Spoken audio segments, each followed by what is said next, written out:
Tidak hanya ini kita bagi nelayan. Bantuan usaha berupa usaha ekonomi produktif. Polres Aceh Jaya melaksanakan kegiatan penanaman pohon secara serentak dengan polsek jajarannya sebagai bukti nyata kepedulian Polri terhadap penghijauan lingkungan di wilayah Kabupaten Aceh Jaya.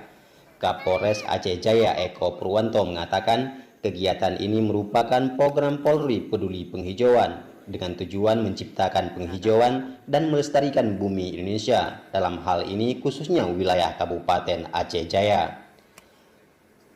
Penanaman dilakukan di komplek Mapores tempat dan polsek-polsek di wilayah Kabupaten Aceh Jaya dengan bibit tanaman sebanyak 1021 batang, terdiri dari pohon berbuah seperti mangga, rambutan, kelengkeng, dan kelapa hibrida.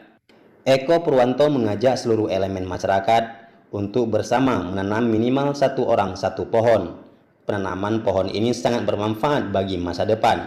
Banyak yang bisa kita nikmati keberadaan tanaman di sekitar kita.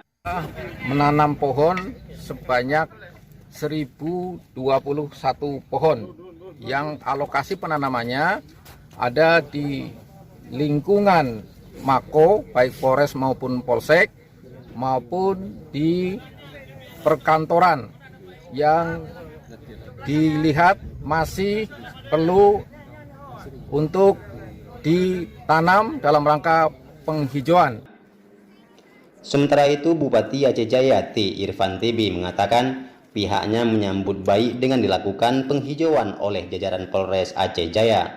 Semoga ini dapat memberi motivasi kepada masyarakat kita untuk dapat menanam pohon di rumah masing-masing.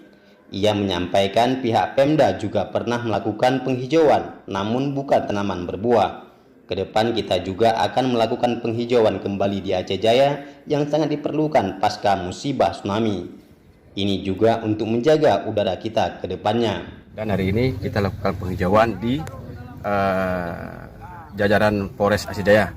Itu dari Mako, Asrama, sampai dengan ke polsek-polsek kecamatan.